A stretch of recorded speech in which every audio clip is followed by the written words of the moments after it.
Hi, my name is Dave Sanderson. I'm the Assistant Professor of Music Education here at the University of South Dakota.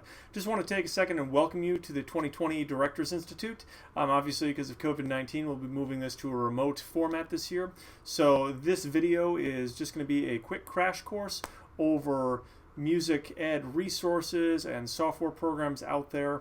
When I was putting this together, my thinking was everybody's going to be in different situations in terms of the technology that you're going to have available to use with students or plan for students, and who knows what's going to happen in terms of, are we going to be back face to face, are we going to be doing some remote learning, kind of, a couple weeks here, a couple weeks there possibly, or longer term.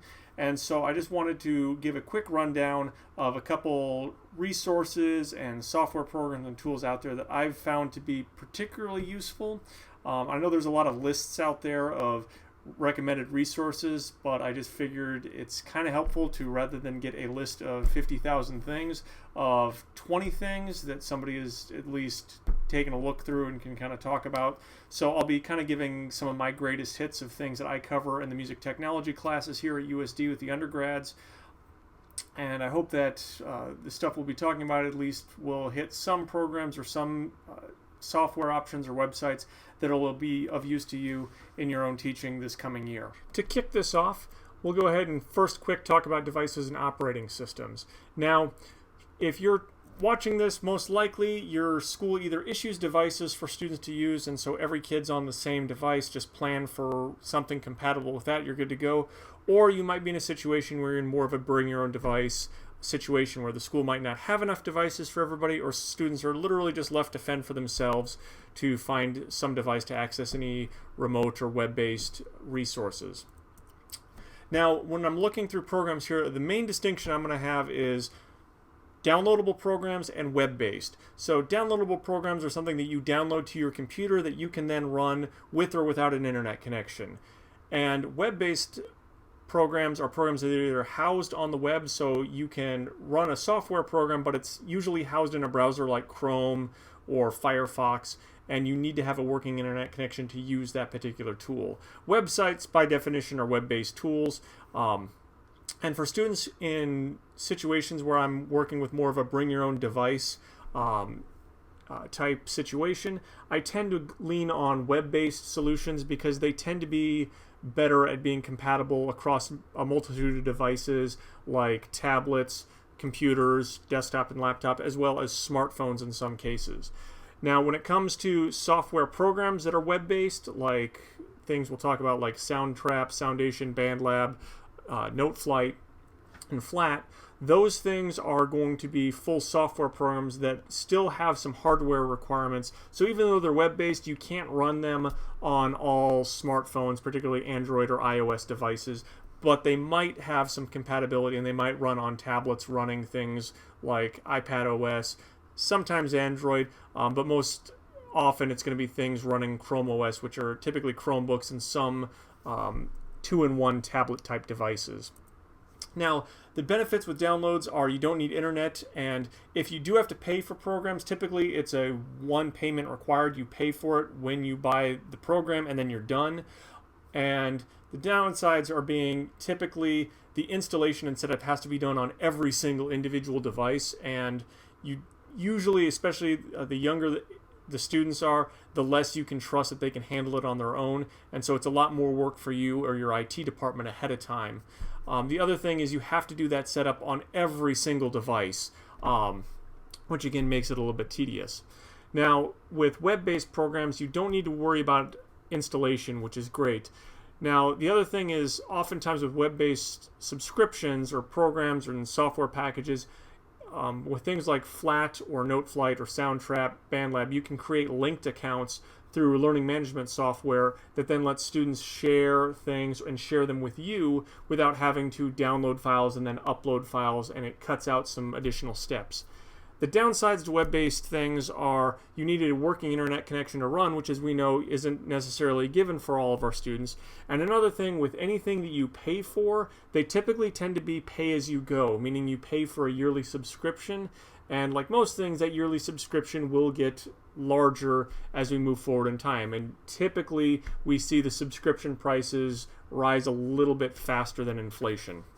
So just a couple things to be aware of. Now, as I'm running down software programs, generally speaking, I only care about downloadable programs if they run on Windows, Apple, Mac OS. So if you're a Linux user, I'm just going to assume that you know enough to figure out what that means for you and can do your own digging. When it comes to mobile devices, Chromebooks run Chrome OS, which is an operating system that doesn't quite have the capacity to run programs that are needing Windows or Mac OS. So things like MuseScore or Finale, those types of programs cannot run on a Chromebook just because, one, Chromebooks typically don't have the memory space available, and two, the operating system doesn't have the same functionality that you have in Windows or Mac OS and would require some additional emulsion. Now, for iPad OS, Apple has created kind of a new OS specific for iPad.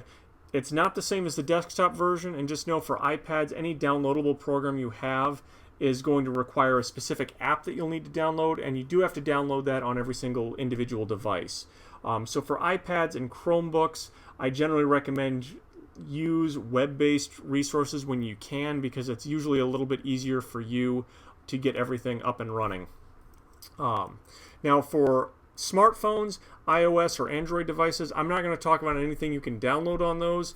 If something is available on Google Play or the Apple iOS store, you can of course download it, but since most students for school-issued devices won't be working with those sorts of tools, and most tools that you'd work on anyway for a smartphone would be web-based, I'm just going to lump those in with websites as we go forward. Now, the types of tools I'm going to be talking about, the first one is going to be digital audio workstations. A digital audio workstation is simply a tool that helps you create, edit, and record audio. So typically in a digital audio workstation, you can record live audio in from a microphone, either your device's built-in microphone or an attached microphone.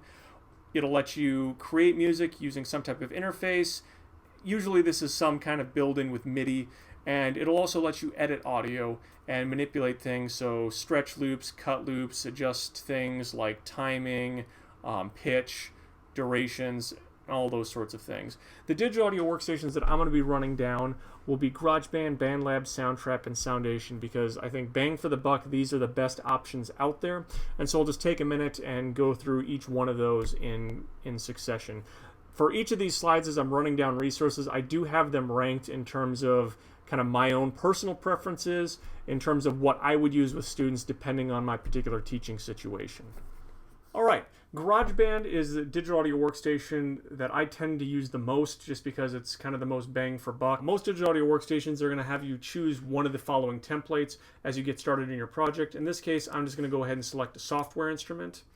Now, for software instruments, it simply means that there's a sound patch that if I'm using my either built-in keyboard, or if you want to use your computer keyboard, you can do that here using just the QWERTY keyboard, or you can just do point and click if you want to, go back to the Stone Age for all that.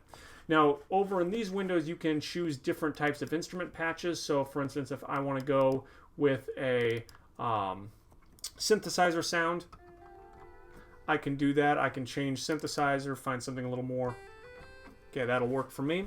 And I'm going to go ahead and close out that window. This is an effects window that just lets me do some additional manipulations of the sound quality. So I can add a little more reverb, make it sound like it's coming in a bigger room or less.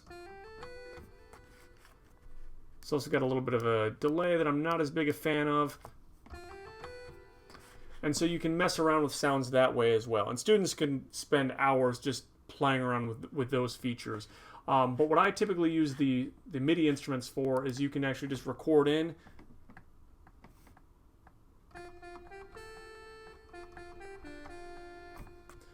And so you can go ahead and I've just created a new sound patch, and now I can take this, move it around, loop it, and do various other manipulations to that. Now, for most students, in addition to creating music just using the built-in MIDI instruments, they'll also be using loops, which you can access over here in this little loop window. And these loops are just pre-recorded sounds or pre-generated MIDI tracks that you can then take and drag into your project here. And now I've got a little bass part, and now if I want to add like a drum groove underneath that, I can do so. So doing a little bit of manipulation, I can create a little bit of a starting track here. Turn off the Met.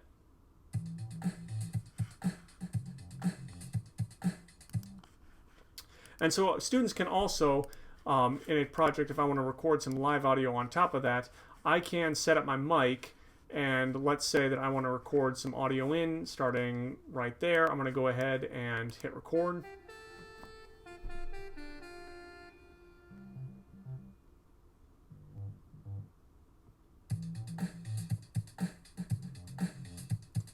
A told B and B told C, I'll meet you at the top of the coconut tree.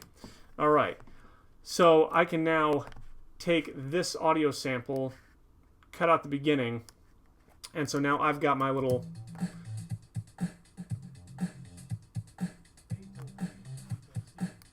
and so you can record audio and essentially create your own pop song, rap, hip-hop, anything you want in this platform.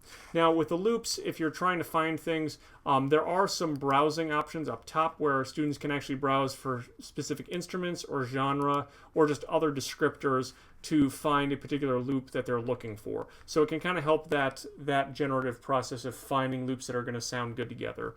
And it also tells you how long each loop is. And GarageBand now actually lets you manipulate the overall pitch, and so all of these loops will get repitched to whatever key center your tune is. So if I want to change the key of this piece to, let's say, we'll jump it up to D major, then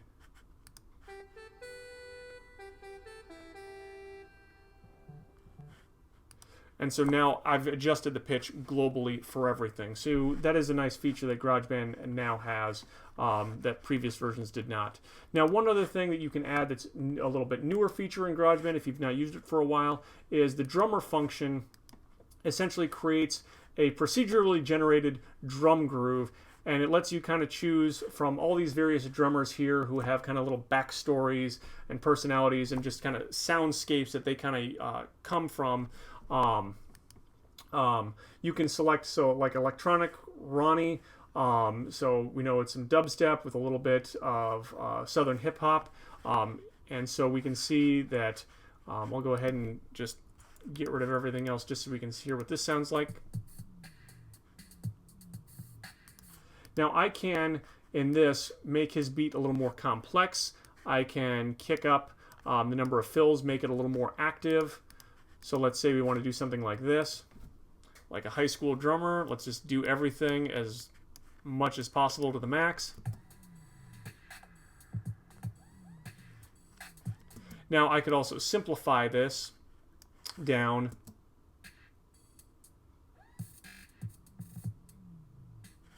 And so it will generate drum parts, and I find for students, if they're wanting to create a drum groove to something, the drummer function loops that are generated generally are a little more interesting than just the regular drum loops you can find over in the loop window. And so those are some of the basic functions for GarageBand, and most of the other digital audio workstations that I'm going to look at here in this video are going to be able to do the same things that I can do here. One of those other options is BandLab, which is a web-based digital audio workstation. So again, I can use this on any device, whether it's desktop or mobile, and the real selling point for BandLab is it's free, and so you can use the full program without having to pay a dime, and it's on any platform. Now this program, even though it's free, it does have its own education side, which lets you as a teacher create your own classroom and create your own student accounts. Now with all of these web-based digital audio workstations, their big selling point is it lets you share your music with other people, and you can collaborate with others on your music, which if you're a teacher, you should be thinking stranger danger, and you don't really want that for your students. You just want them collaborating with each other, not some person who's, you know, unknown in, you know, some dark part of the world somewhere across the globe or, you know, across town. So You can create your own class and student accounts that are linked only to other student accounts in the site, and again, it's free. Now, unlike Music First, which runs both Soundation and Soundtrap, BandLab doesn't have an integration yet into learning management software, so you're not going to be able to have students go directly from logging into Schoology to getting kicked in to their BandLab account. They will have to access BandLab and log in through an account that you've designated for them. So if that's a deal breaker for your school district, I just want to give you a heads up on that. For some of you, that's a non-issue, so we'll just move on. Now, for the kind of just taking a look at what it looks like when you dive into the program, just jumping in right off the bat, it looks fairly similar to GarageBand in terms of the layout. Again, you can choose MIDI instruments, a MIDI drum machine. This one is going to be a little bit more of a traditional drum pad in terms of letting you actually go and figure out where exactly do you want to have the bass kicks, where do you want the snare hits. So I can now create something like this. And so I can do this in the drum pad setting. I could also say if I want to get rid of this track here, we'll go ahead and add a new track using a MIDI instrument. Again, all of the editing windows, unlike GarageBand, which has windows on the left side and the bottom side of the screen, all of their editing windows tend to be on the bottom side of the screen, so you don't have to worry about that. Loops, if you want to use those, are over here on the bottom right. And the way that BandLab sets it up is they have their loops organized by default through loop packs. And each of these packs are essentially, it's a music genre. And so let's find, so this particular pack,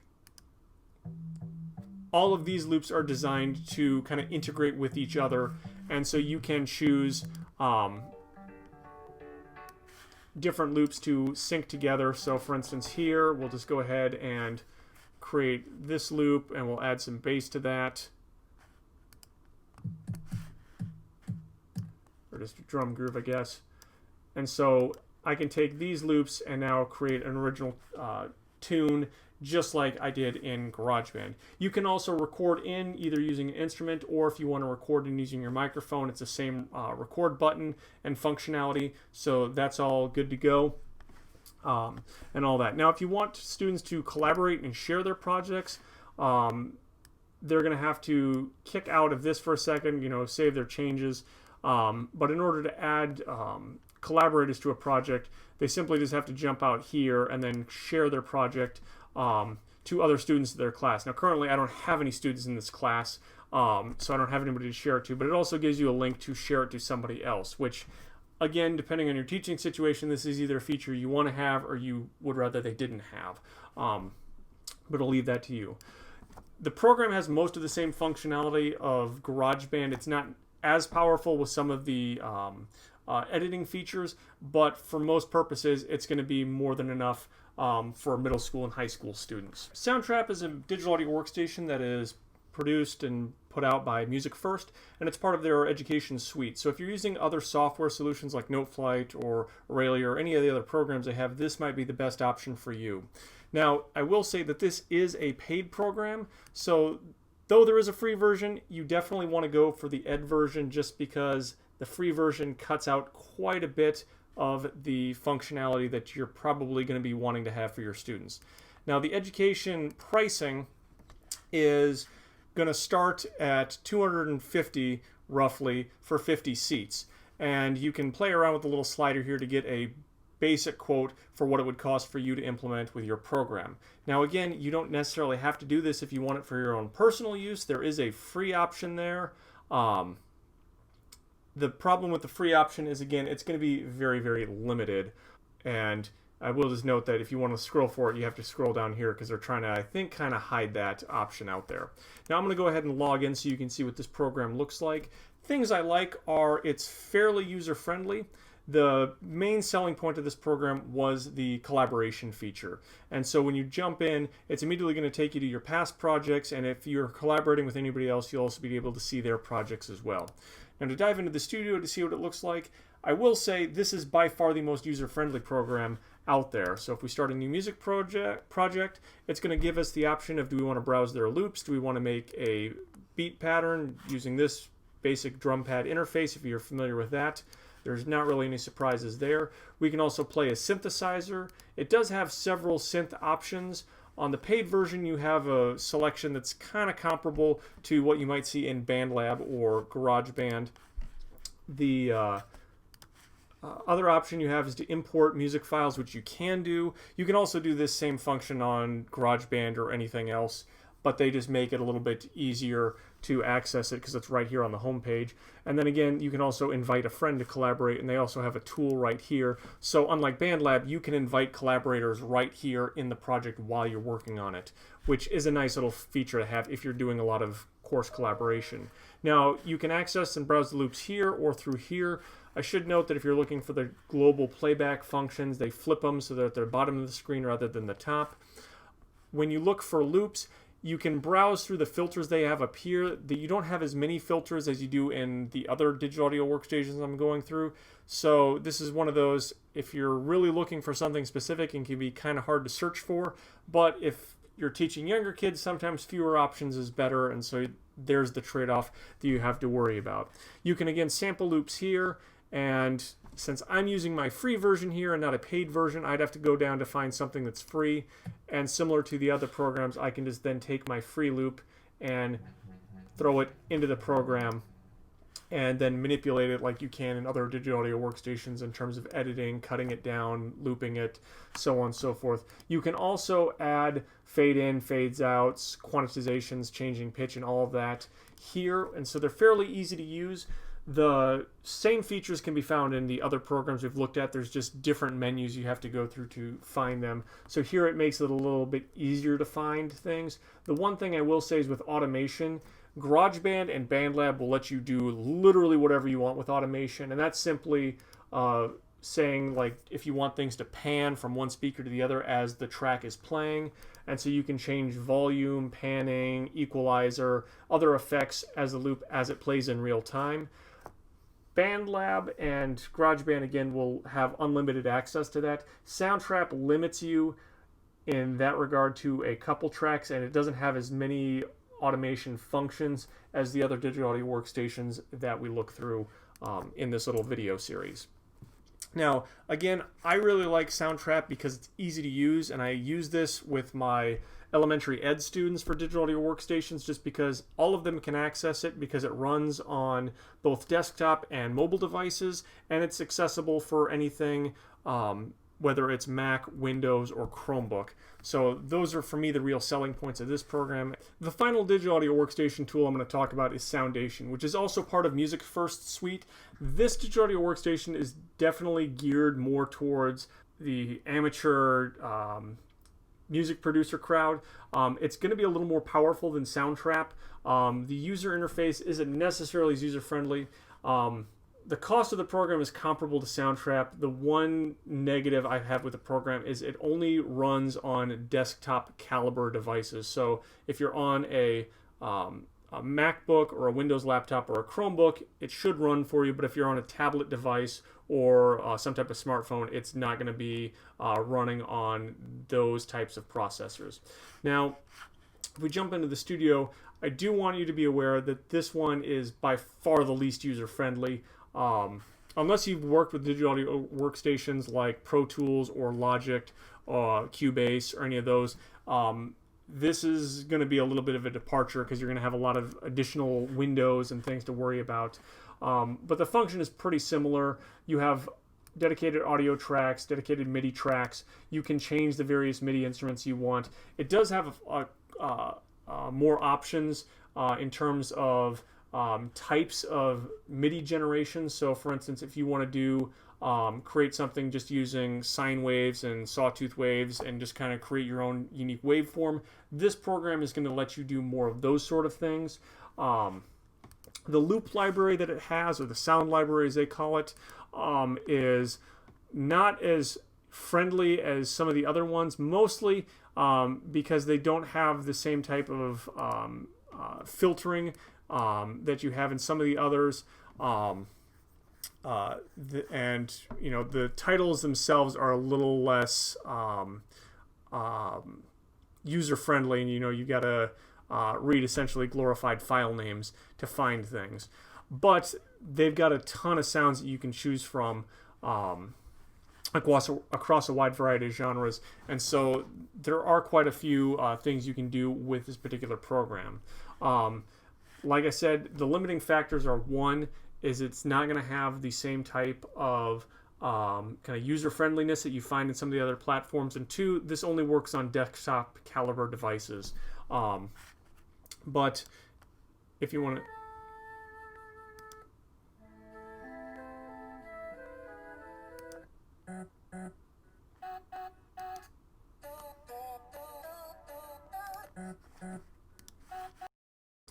Now, if I don't want to have students do work on digital audio workstations, because those tend to be really helpful for big projects, and if you're doing project-based learning things like having students create like a remix or create an original song, things of that nature, it really helps to have a full working digital audio workstation. If you just want to have kind of some lighter activities, maybe some just little options out there for students to work on, that's if your school's doing that thing where we don't have required work if we're going to be doing remote, but we can just give suggested work or kind of supplemental things, I think these resources can work really well. Incredibox, Pizza Groove, and Chrome Music Lab, technically these are all digital audio workstations, but they don't have a ton of features, and because of that, it means they're a lot easier to use. So if you're somebody who's teaching more elementary or middle school students, I think these might be better options than the full digital audio workstations from the previous segment, just because there's fewer moving parts you need to worry about, and it's a lot easier for students to just jump in and kind of figure things out on their own. Now, of these, Incredibox is the one that I generally use more for older students, so like secondary, although elementary kids have a blast with it. I'll tell you, even my college kids play around with this a ton. If you've not used it before, Incredibox is technically an app, but there is a web version that you can use as well. And so I'll show you the web version here. And the web version and the apps are actually downloadable for any platform out there: Android, Windows, Mac, iOS, or Mac OS. Now, for Incredibox, there are 4 different versions that you can access for free just via a web browser. Chrome tends to work best. Now, each version actually has different loops and kind of a different musical aesthetic. Each one, the visual design gets a little kicked up each time. So I'm going to go ahead and just dive into this one here. It does take a second to load on the web version, which is one of the downsides. This is essentially a watered down digital audio workstation, so it's going to have a very streamlined loop library and a limit of, I believe, 7 channels that you can use. So once it loads, we'll go ahead and check it out. Now, this is the one scandalous thing with this program, is it's a bunch of shirtless dudes at top until we start giving them costumes, and each one of these little clothing items comes with a full costume and a particular musical loop. So we'll start with this one.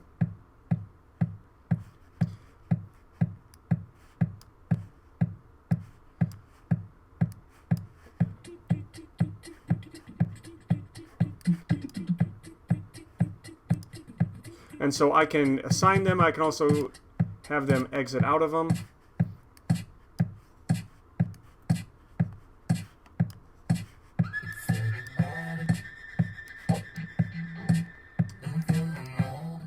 And so you can see what each one sounds like as we go through. Now I'll go ahead and just pause the whole thing here. So you can play around and find each of these individual sounds, sample them individually, or see what they sound like in combinations, and kids can kind of play around with those. Now, the thing I like with this program is up top, these 3 little icons here. These are essentially kind of little game pieces. So if you find a particular combination of sounds, what'll happen is it'll unlock this little playlist, and it usually gives you a little musical bridge that's very different from any of the loop combinations you could put together to give you something just a little bit different to work with.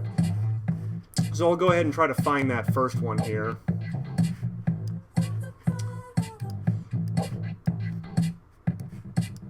Alright, so at this point we've unlocked it.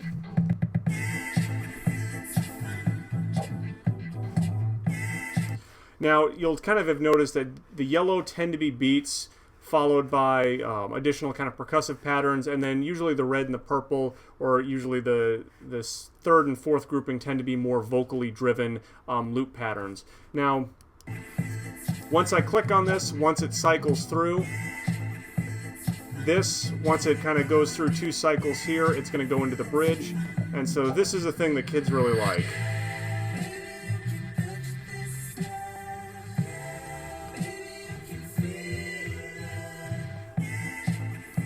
And so that's Incredibox. And so you can unlock different combinations, get different little bridge patterns. Just as a heads up, all of the vocal parts, the ones that do have lyrics, they all tend to be super generic. It's like if you had a computer algorithm try to write a pop song.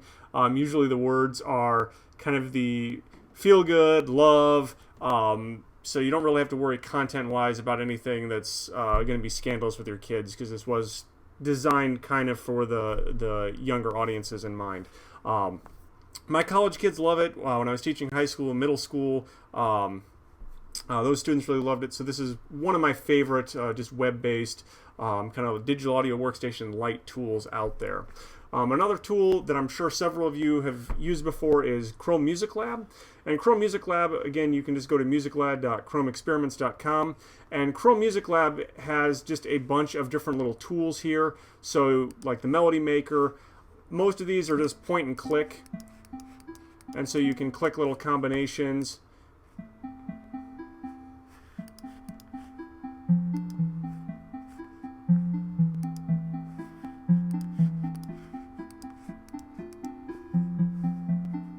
And so you can kind of play around with different capabilities on each of these. Now, you can't really cook up really complex songs with these, and kids aren't going to be able to create giant compositions, although I've seen them try with like the Song Maker in particular. But most of these tools are pretty simple and straightforward and are pretty intuitive, so kids can kind of play around with them.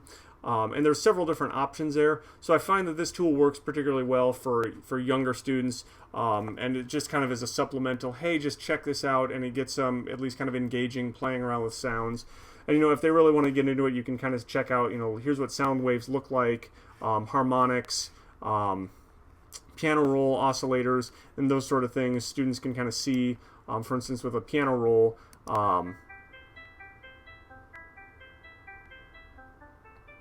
they can just check out different tunes and kind of see the animations to songs here, or you can have them jump to something like the Kandinsky is one of my favorites because it's just super abstract. But you can just draw a shape and it's going to be assigned a sound. And if I play it,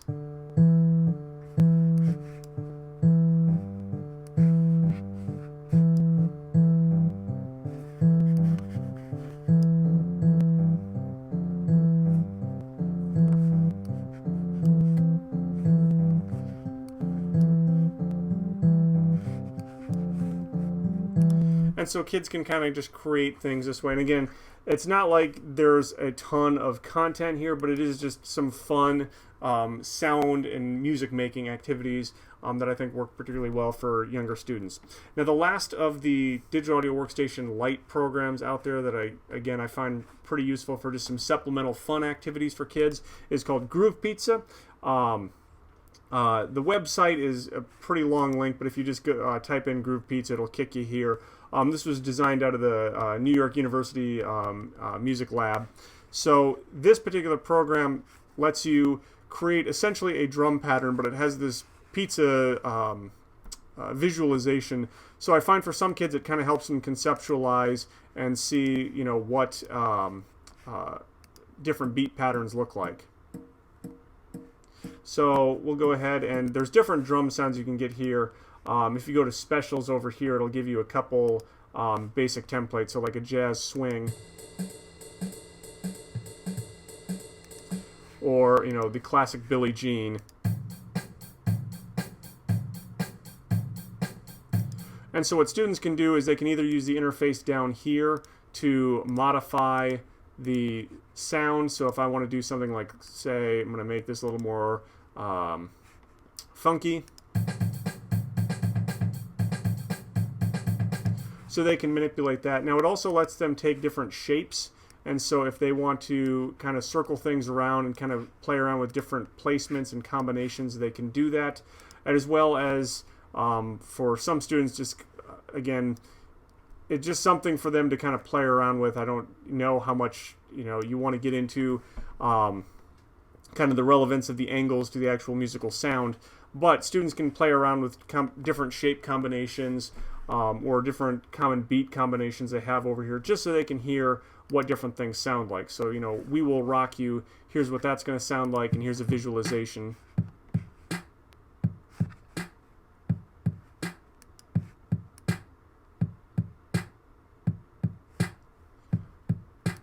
And so again, you can just play around and add. So typically for these, there's going to be, for all of the options out there for the different instrument combinations they have, it's always typically some type of cymbal or lighter percussion instrument on the middle or on the top.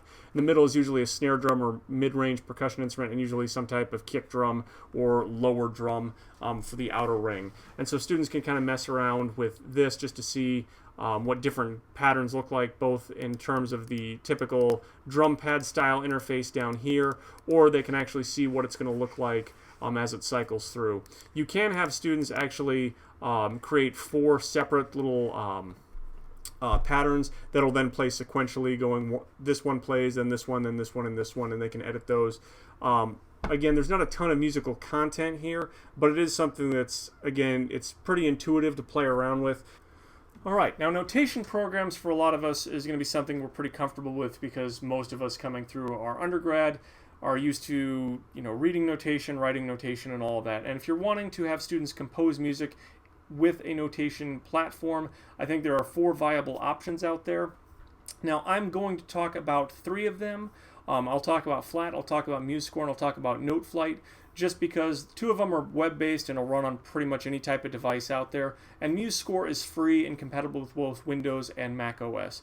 I will mention that if you're a Finale user, there is still Noteflight available, Notepad available for Finale, but that is only available on Windows devices for download. And so if you're a Mac user, you can still run the full version of Finale, but the cheap version or the free version are Windows only at this point in time. So we'll go ahead and take a second just walking through Flat, MuseScore, and Noteflight and kind of the pros and cons of each.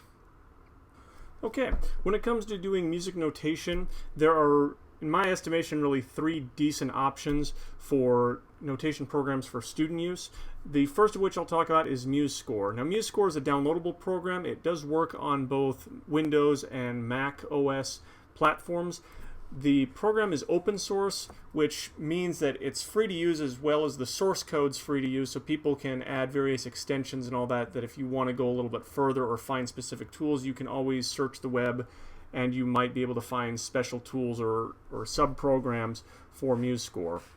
Now, once you've downloaded it, the program has an interface very similar to Sibelius, if you've ever used that. Now, for the note entry, you can just select note rhythms here and enter them into the staff this way, just with point and click. I tend to not use that. Just so you know, most notation programs will let you use your computer keyboard to simply use the letters A, B, C, D to enter notes that way. You can also hook up a MIDI keyboard to MuseScore, and it will enter notes through that tool as well. Now, for changing between notes, you can click on it, but they also have shortcuts. So if you want to use your number keys up top, that is another way you can go about changing note values. So if I've got this D selected, I can just keep going upwards and making it longer, or I can shrink the note value just by using some shortcuts on the number pad or on the number row. Now, for most notation software programs, just as a heads up, for students to use them quickly and efficiently, they probably either want to have a MIDI keyboard of some type, or you want to help them out identify what the shortcuts are, because it saves a ton of time and lets them get into creating music rather than trying to figure out what things do I have to point and click to make the notation look the way I want. Now, the way I have it configured on my version, I have all in this palette here in the left side, I have all of the options available in the program. Now, for younger students, sometimes what I'll do is I'll go to the view, and if you just select basic rather than advanced, it cuts out a lot of the more kind of superfluous options, so things that are probably not going to be used a ton by student composers. You can get rid of those just to simplify the tool selections that they have, because sometimes having fewer tools makes the whole creative process a little bit easier. Now, for this particular program, you can pretty much do anything you want in terms of adding instruments. So for instance, if I want to add instruments, I just use the shortcut I, and I can add any of the instruments here. I can also just go through various windows and select various types of keyboards, vocals, and everything to add in. Now, all of the playback is going to be kind of just your basic MIDI, general MIDI patch sounds. So as long as you're not wanting the full, Garrett and Orchestra from Finale's professional version, it's more than adequate for most student uses.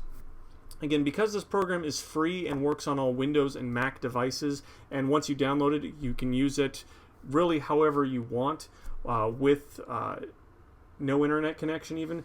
To me, this is one of the best options out there if you're working with students who have laptops that they'll be using for notation assignments, or if you have students who want to do some music creation and music writing on their own. All right, this is Flat, which is another notation software program. This is again web-based. It will run on both desktop and mobile devices, whether you are a Windows, Chrome, or Apple user. Now, because this is a notation program that is designed to foster collaboration and has kind of a social component to it, I would recommend, if you're using this for yourself, by all means you can use the free version, but if you're having students use it, I would strongly recommend you use the education version, just because then again, they can communicate and collaborate with each other in your class, but they're not going to be communicating and collaborating on the software platform with people all over the world. Now, the ed pricing that is out there is a little more friendly than NoteFlight's. It works on all the major LMS platforms, so you have that going for you. When it comes to pricing, it does come down to about $150 per user, and that does scale as you add more students to it. So you can kind of get an estimate for how much this would cost you for your particular teaching situation, so you can make the determination of what's going to be right for you. Now I'll go ahead and just jump into the program so you can see what it looks like. The thing I love with this program, as you can see from my multiple scores here, I do tend to use it a lot for some of my classes, and we'll just go ahead and go use their little note or startup wizard. And when it lands us into the score, it's a little different than some programs because it only starts you with one measure, but similar to other programs, it's going to let you drag and drop notes in. It will also let you use your keyboard, your computer keyboard, I should say, to enter notes, and in the free version and all of the paid versions will also let you hook up a MIDI keyboard as well to play that. Now, the thing I love with this particular software platform and why I think it's the most user-friendly is, if you'll notice, all of the tools that I can use are going to appear up here, and so I can have note entry palettes, articulation palette, ornament palette, dynamic palette, measure, text, and that's it. So this program doesn't have the same capabilities that you have in MuseScore or even NoteFlight. It's a lot more pared down, but it does have a benefit of, for each palette that you have up, it's just going to, for any tool that you hover over, it'll tell you what the shortcut key is. So if I want to take this note and let's say make it a sharp or flat, I can do that really easily just using and toggling between those keys. So as you jump from tool to tool, again, you can see that it's all going to be just your number row on a keyboard will be all of your shortcuts. So as long as you have the right tool selected, the shortcut's right there. This really makes life easier because unlike NoteFlight or MuseScore or any of the proprietary programs out there, you have to memorize like hundreds of shortcuts, and Flat really pares it down. Now, the program doesn't have the same features and the same capabilities as some of the others, but if you're just trying to write like a simple part for like an Orff ensemble or even for your own school ensembles, honestly, I don't think there's any music that would ever be performed by a middle school or middle level group that couldn't be composed using Flat. It might be a little more efficient in some of the high-end programs, but Flat can do it. And even for high school students, I don't really think this program is going to be too limiting towards their creativity for making music. Now, again, students can share their compositions and add collaborators to it. And again, the benefit with the Ed version is it keeps their sharing capacity within their class, so they can't share things with people outside of the classroom that you've created for your students.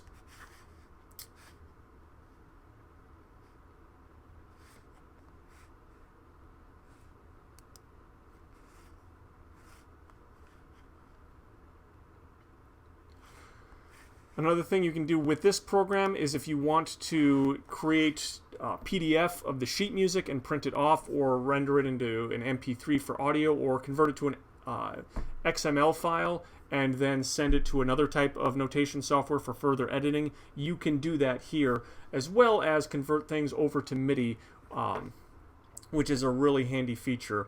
And additionally, even though this isn't owned by Music First, you can export directly into Soundtrap. Somehow these two companies have an agreement with each other, even though Music First has their own competing program to this one. Another option for music notation software is Noteflight, which is a web-based program. So as long as you've got a web browser, this will run on both mobile and desktop devices, whether you're on Apple, Windows, or even Android. Now, for Chrome OS, I should say. Now, for this particular program, it does have a social component, so students can create music scores and actually invite friends to collaborate on them.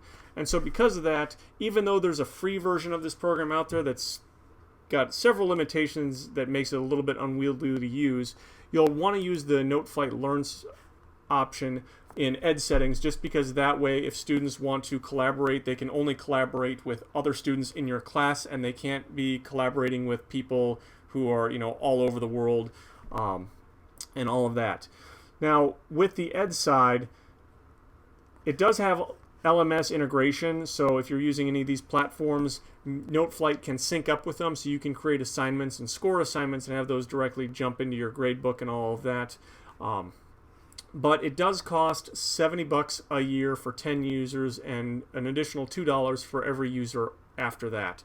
So just be aware that even though there's a lot of functionality in this program, you do have to pay for it. And again, depending on the situation for your program, you know, starting with $70 for 10 users may or may not be feasible, so you just have to figure out what's going to be right for you in your particular situation. Just so you can see what this program looks like, I'm going to go ahead and jump in here. And I don't want to create an account, I just want to sign in. Okay.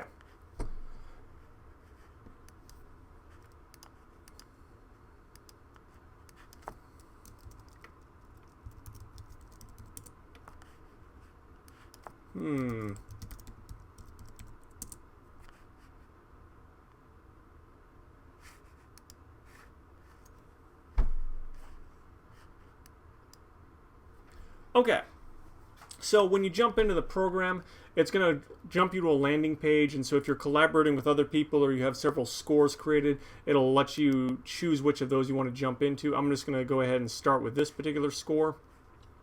Now the layout for this one is kind of similar to MuseScore. Again, you can choose note durations up top. The one thing with this is you have to click this little button here to find the little tool palette, so you can find whatever tool it is you're looking for to add measures, change clefs, add text, change tempo, and those sorts of things. Now with Noteflight, if you're using any of the paid versions, you can hook it up to a MIDI keyboard, but currently the free version does not let you use a MIDI keyboard with it, which is, if you're just looking for something for you, I'd actually recommend Flat or MuseScore. If you're wanting to use a program just for your own personal use, for creating examples or anything along those lines.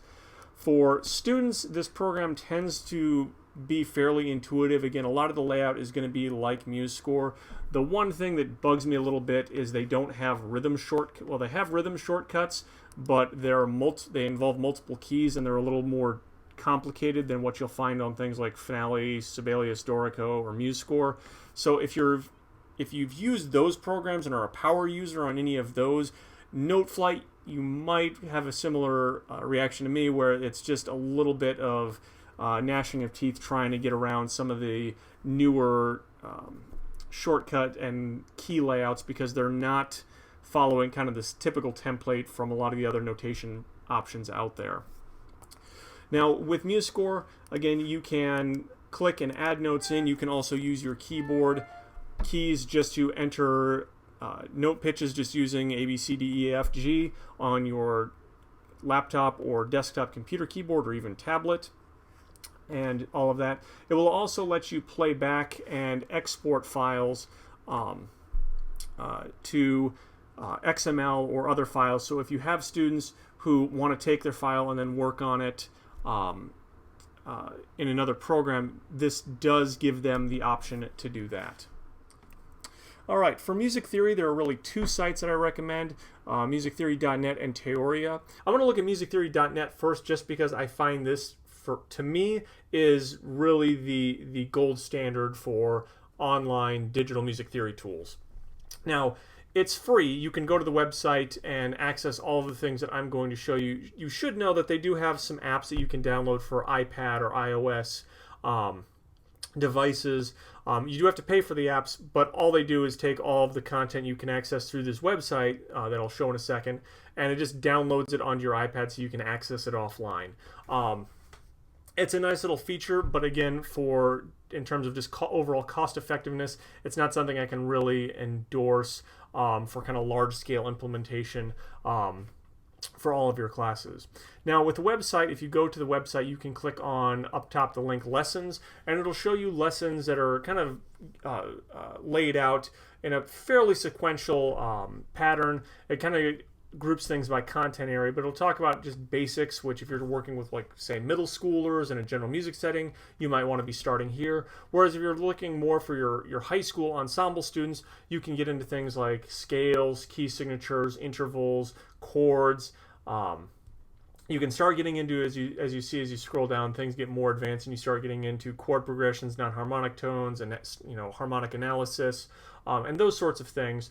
So again, there's a lot of runway here. So if you've got students who are kind of go-getters, or you want to just give students some supplemental activities to do, I think this is a great website. Now the lessons themselves aren't, being perfectly honest, aren't exactly my favorite, mostly because if we were to just jump into a lesson, it's pretty much all just reading a text. And so you can kind of scroll through, and some of them have little simple animations to go through it.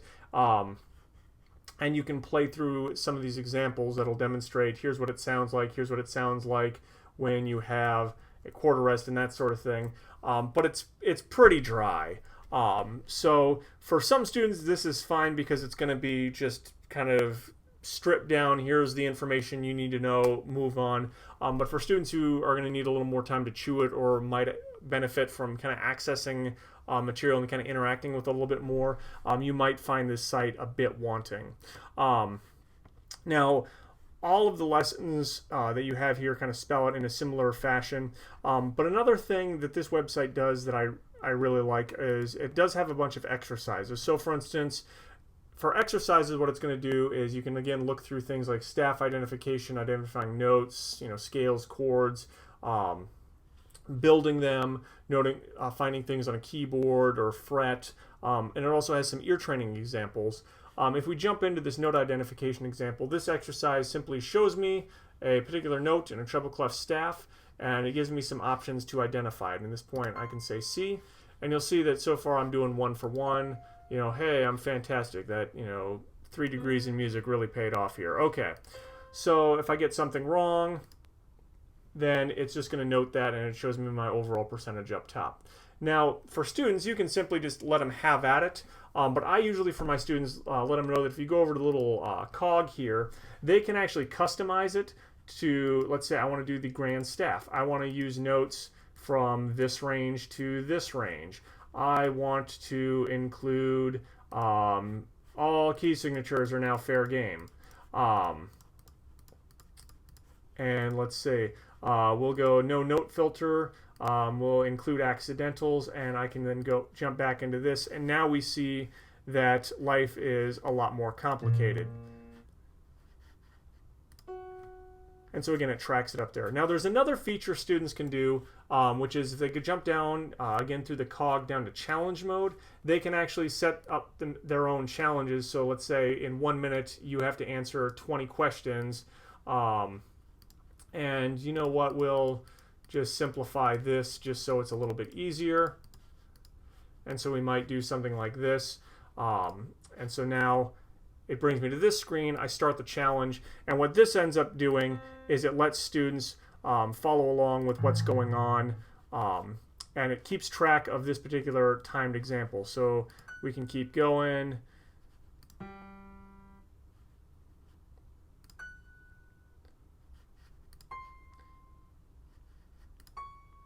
Okay, you get the idea, and then we'll just say that I got really lazy and stopped doing it. So then it's going to show me a score, and you can also like view your report and everything else like that. Now,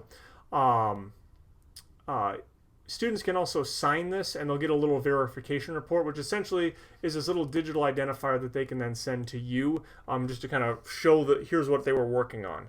I actually don't really use that feature a lot because there's a cooler feature that I find useful instead if I want to give students an actual assignment to do. And that is, if I go to exercises, you can also access this through tools, but I find this easier. If you go into the exercises portal, all the way down where it says for teachers, you can create a custom exercise. So you simply pick kind of the topic you want. So I might say we'll talk note identification. You set the parameters. So I might just say, okay, we're working treble clef, bass clef, just notes inside of the staff, letters only. In terms of note filtering, I don't want to deal with any sharps or flats right now. And then I can set up the challenge mode of, we'll say they have 1 minute to answer 20 questions. You'll note down here that now it sends me a link. So if you've got like a Google course page or any type of learning management system, you now have a link to your specific exercise. So I can then click on that link there, and it's going to take me to this exercise, and I can start the challenge mode, and we'll just whip through this real fast. And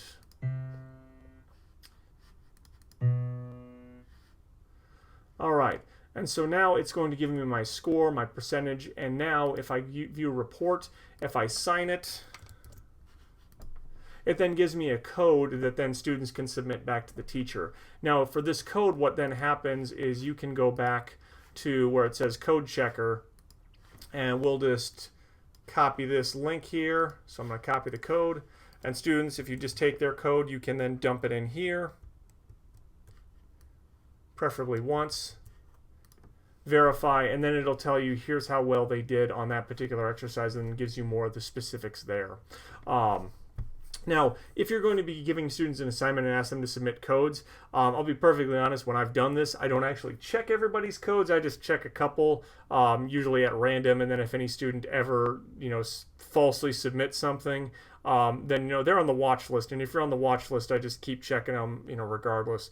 But for the most part, since I tend to use this more as a supplement, I don't actually go through and verify every single code because, for a 60-member band, that's just ridiculous. I usually will check maybe anywhere from 5 to 10 per assignment. Again, I just kind of sort everybody via a randomizer and then just kind of go down that list. Just to kind of check in, but for the most part, not have to create a ton of extra work for myself. So that's what musictheory.net has to offer. Again, you can also create all the exercises that you can customize, or the same things included here. So particularly for choral folks, if you want to start doing some ear training or those sorts of activities, if you've got, say, jazz students, I would recommend customizing the exercises you have here, because a lot of these exercises that they have tend to really ramp up in difficulty very quickly, and sometimes it's helpful to kind of go in and customize things to kind of parse things down a little bit to make a little more incremental change rather than just throwing the whole book at them on their second go. So that's musictheory.net. Now the other option you have out there is Theoria, which has, similar to musictheory.net, tutorials and exercises. Now the tutorials that Theoria has, personally, I think these are a little more engaging than what you're going to find on musictheory.net, because there's a little more animation, there's a little more visualization, those sorts of things. And you also have a lot more listening examples thrown in, which I find to be beneficial. Now when it comes to exercises, you have almost as many different types of exercises in Terraria as you're going to find in musictheory.net. Now, they do have some jazz exercises that go a little bit further than musictheory.net does in terms of jazz harmony and that sort of thing.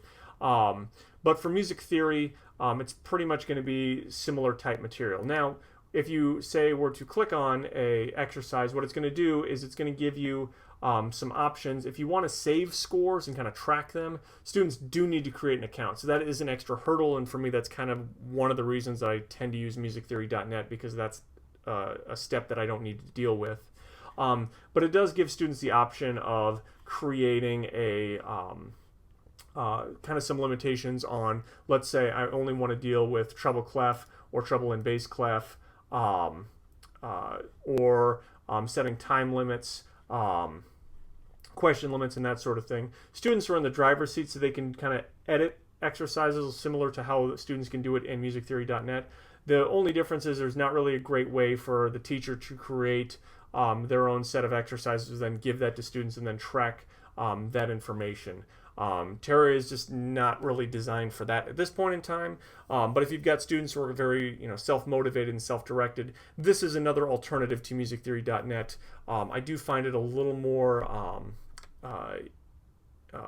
user-friendly in the tutorial section, and the exercises I find it pretty comparable to things you find in music theory. All right, I do want to point out a couple music ed websites of note. So these are just websites that have resources that I think might be of use for you. Some of these are more teacher resources, so things that are more for you as you're planning and designing instruction for your students for coming school years. And some of these are geared more towards students and things for them to be doing on their own time. So I'll go ahead and just dive through all of these. Okay, the first resource that I'm going to go through is just findingmusicresources.com. When COVID-19 hit, kind of everybody was scrambling, and Brent Talbot over at Gettysburg College got some undergraduate students together to create a website that just kind of was a repository for all things music ed related for kind of just dealing with COVID-19. So if you're just looking for some general resources, anti-racist pedagogy, which they've added more recently, but has a lot of really well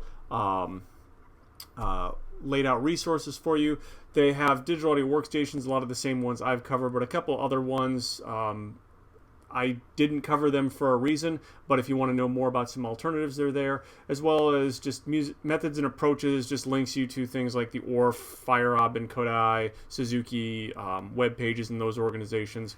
Notation-based learning covers notation programs and some music theory resources, but they do have some articles and resources out there for adaptive music ed and a couple of project-based learning ideas if you are looking for those.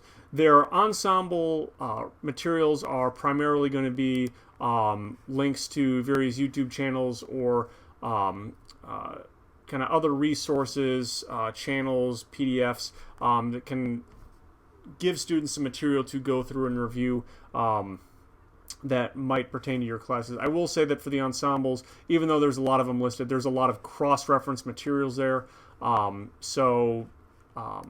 If you're just because you see something in band, don't worry. If you think it works in choir as well, it's probably going to be cross-listed there. And there's also a couple resources for solo instruments, and then just a couple. Their Consider tab is essentially just some philosophy and kind of thinking pieces just to kind of consider what are best practices and solutions for all of us. This, of all of kind of the websites that cropped up and web resources from kind of the COVID-19 scramble to figure out what do we do, this is the one that I think was probably the most robust, and everybody else has kind of just gravitated towards using this now. Even NAFME has kind of gotten behind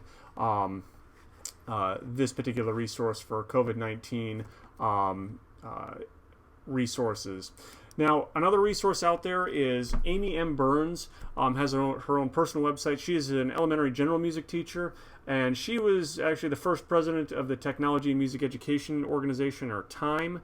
And so her website's got a lot of ideas. If you're a general music teacher and you don't know about Amy Burns, you should check her out because she's awesome.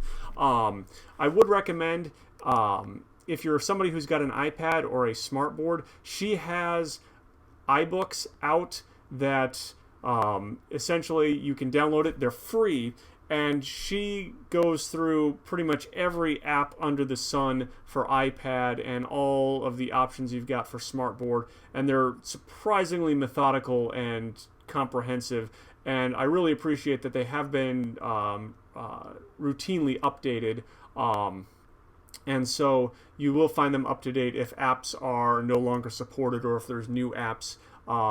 They are two really great resources there. So if you are somebody who's got an iPad and you've got some money to spend on apps or just looking for free apps to download, I'd highly recommend HerText.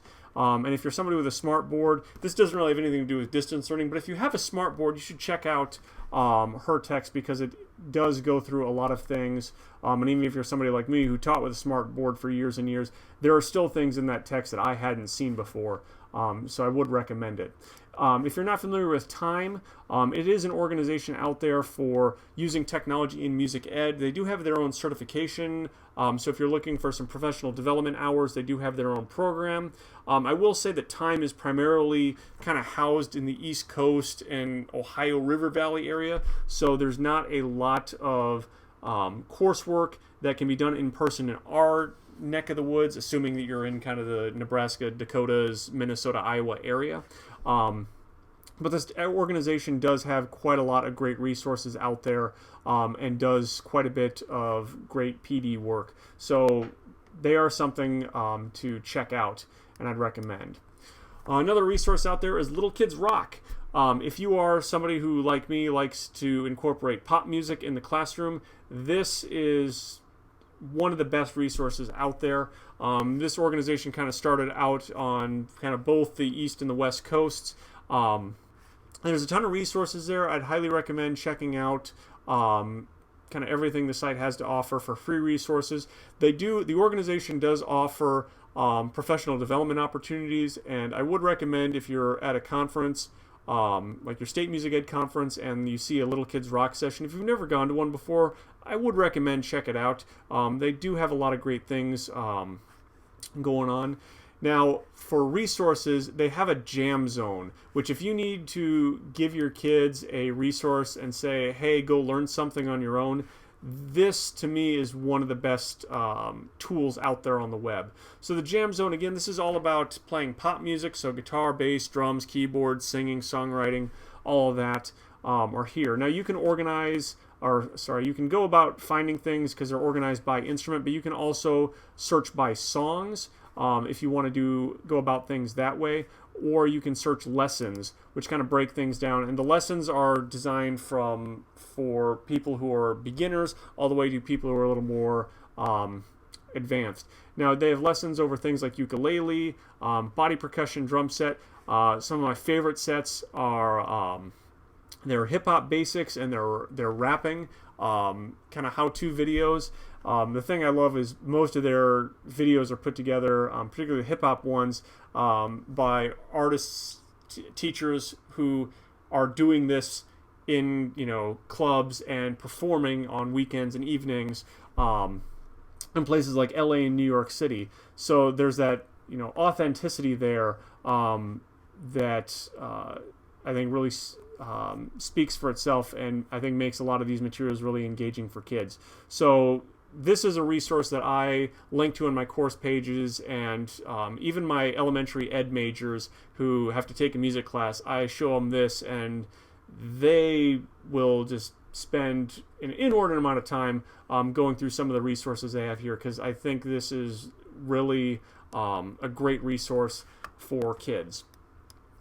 Another resource out there that's more for you, if you're somebody who's wanting to do a little bit more with world music, or just teaching music from different cultures, I'd highly recommend checking out Smithsonian Folkways Learn. The landing page that I'm at here shows me a world map, and if you click on any of these dots, they actually will take you to a specific lesson plan that Smithsonian Folkways Ed team has come up with for that particular instrument or that area. So for instance, if we want to check out this particular lesson here, we'll go to that oud lesson, because I've done that one a couple times in my own classes. So you can actually check out a full lesson plan, and they typically will have linked materials, and so give you video links, web links. Now, some of the videos and the recordings that they have are Smithsonian Folkways proprietary recordings, so you have to buy those. But they also have quite a few free things out there, so just be aware of that. But they have kind of nice little lesson plans out there.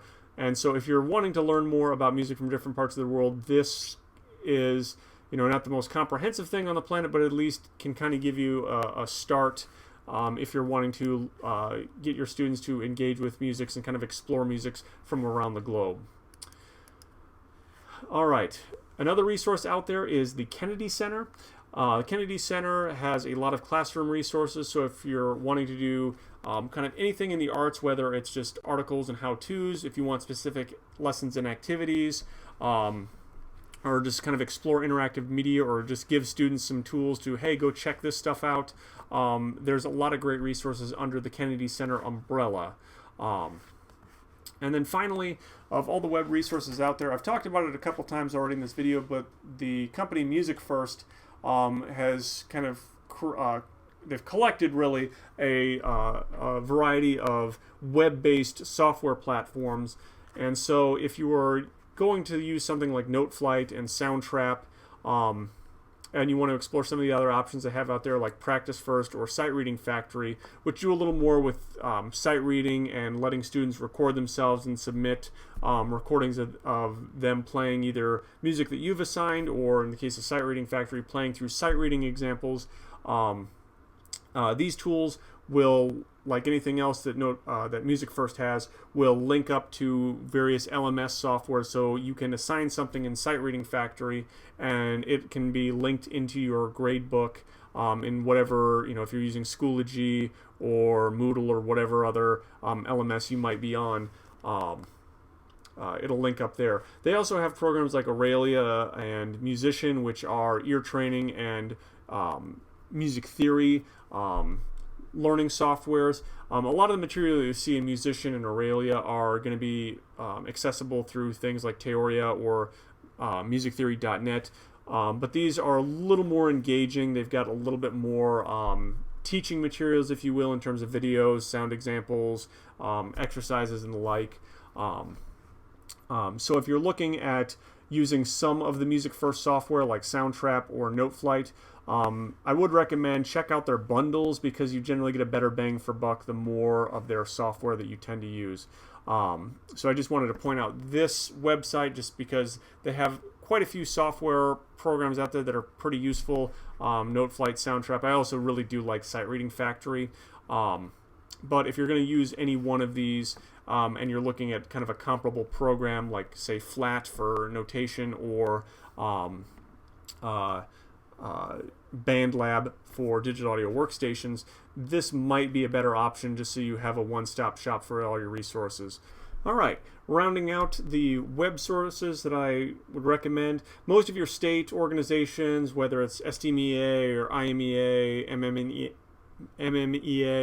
NMEA, probably have their own resource lists out there. I know band organizations, choral organizations, ORF organizations have additional resources. I just want to point out that on the NAFME webpage, particularly for professional development, I think there have been a lot of great resources put together.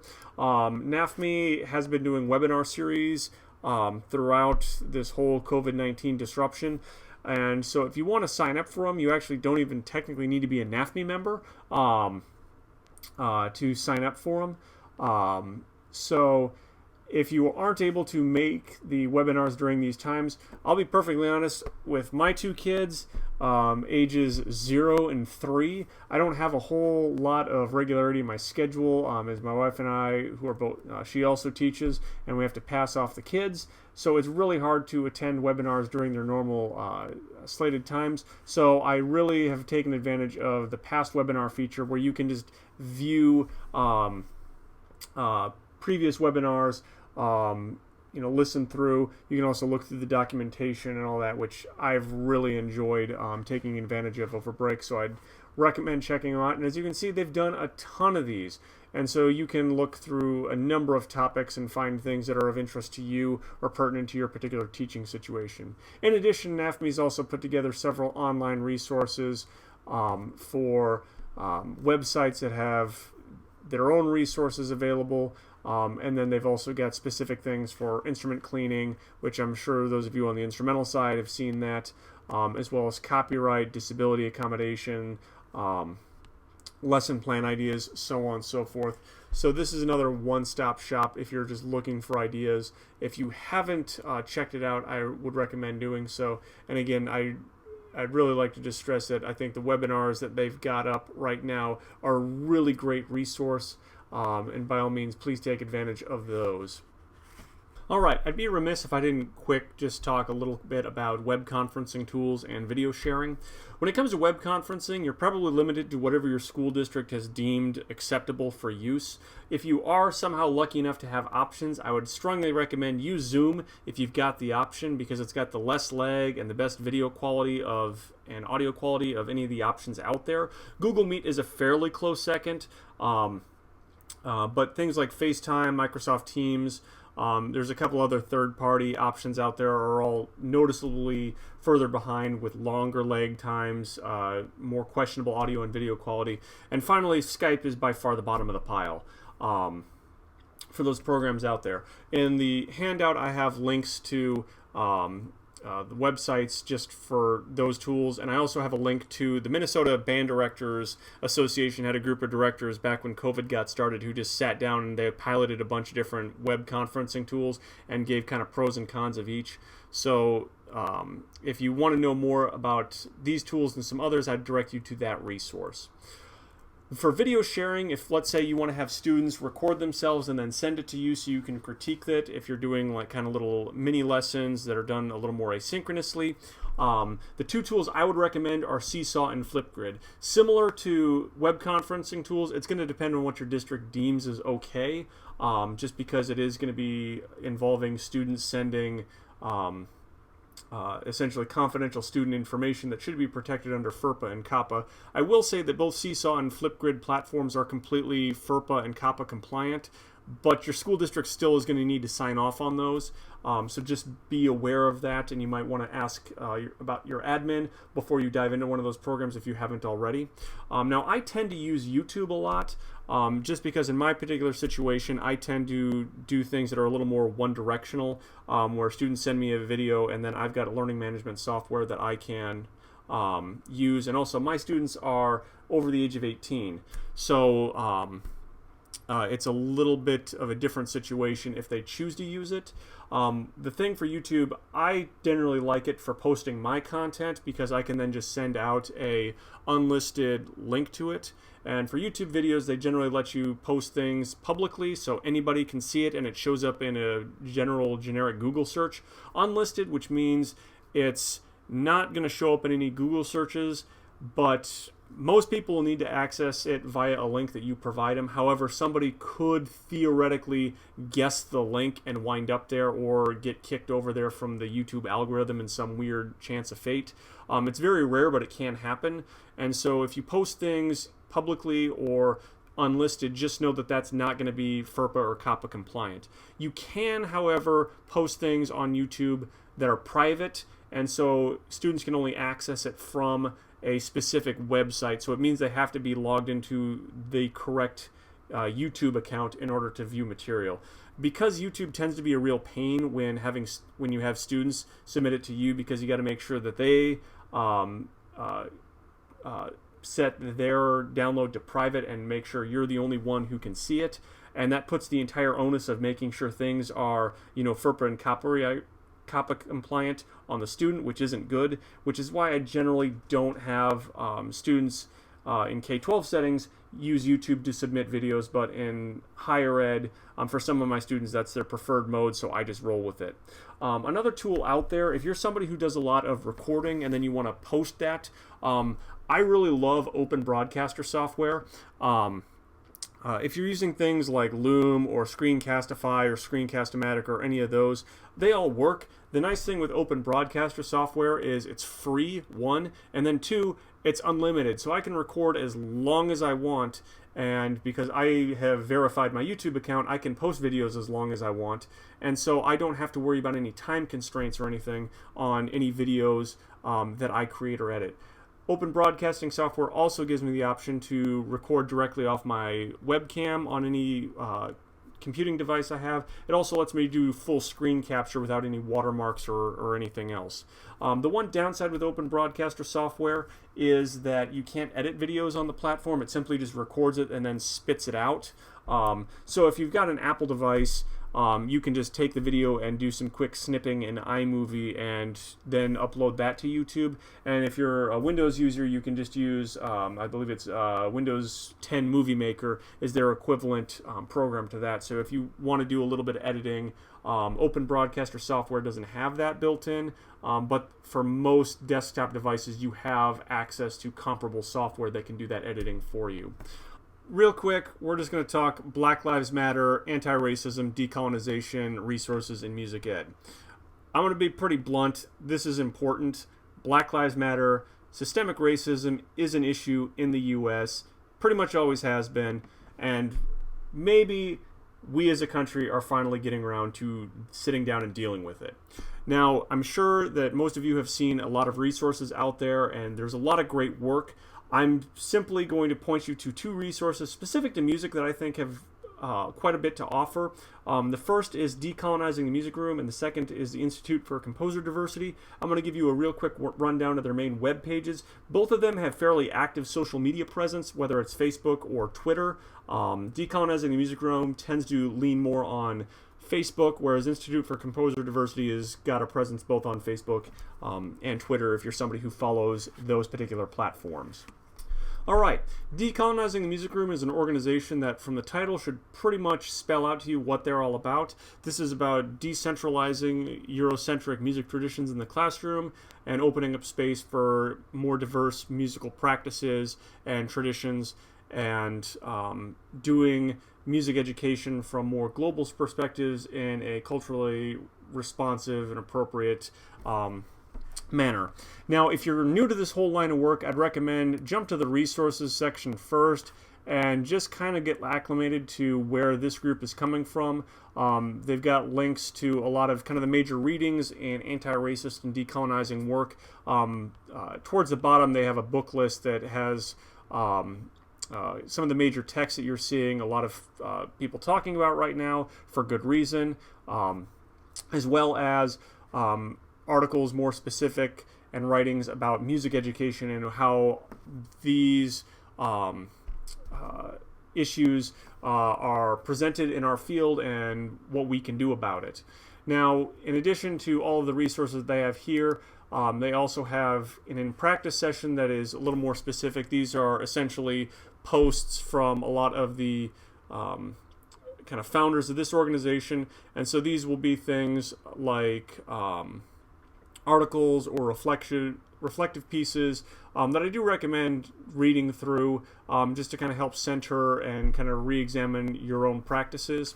I will say for this particular organization, there's a lot of great things on the website. I would recommend check out their Facebook page, because they have probably one of the best Facebook pages out there, or for their group. It's well maintained. Their administrative team is on top of things. They keep things organized. I will say that it is not a Facebook group where you join and start asking questions. Like, don't turn it into the music teacher's Facebook page. Like, when you join, read, study, then if you've done your homework, then ask questions. Otherwise, this group doesn't have the patience for re-explaining something to you that was clearly explained already. Personally, I enjoy that because nothing drives me more insane than seeing the same post inquired over and over and over and over again. So just, practice good citizenship, and please check out this resource. I think it's phenomenal. Additionally, the Institute for Composer Diversity, if you're at the point where you're looking to expand your programming for your group, this is one of the best resources out there. They have a composer database, and so if you're looking for specific composers or if you're looking for specific works, you can find them. This group originally kind of started off focused more on kind of the professional and collegiate world, but has kind of branched out and started looking more at things for high school, middle school, beginning ensembles, in terms of repertoire that you can do for choirs, bands, and orchestras. Their initial biases still kind of show, so there is kind of a heavy tilt towards orchestral and kind of masterworks for professional grade groups, but there are a lot of things that they have that are useful for those of us who are teaching K-12. They also have their own set of resources out there, so if you're wanting to know more about particular composers, they have just a long list here. I would say this group is also fairly active on social media, so by all means, please check them out on Facebook and Twitter. Just as they, right now on Twitter, they've got kind of each day they're posting, brass works from black composers or woodwind works from black composers. And so they're doing a really great job of trying to get more recognition for composers whose works are underrepresented in most concert programs in the country. And if you question that statement, then by all means check out their season analysis, because they have a team that goes through and checks out concert programs. Now, granted, they've primarily focused on professional groups and certain collegiate groups, but I'm going to imagine what they found would probably most likely hold true for those of us in K-12 if recommended music lists are any indication. So these are two great resources. This isn't by means like the only two resources you should be checking out, but these are two things that I definitely think you should have on your radar as we move forward with things. That was a lot. Thanks for making it all the way through to the end of this video. Again, if you have any questions about anything music tech related, by all means feel free to email me, david.n.sanderson@usd.edu. Again, best of luck this coming school year as we continue to navigate our ever-changing profession, and I just wish you all the best.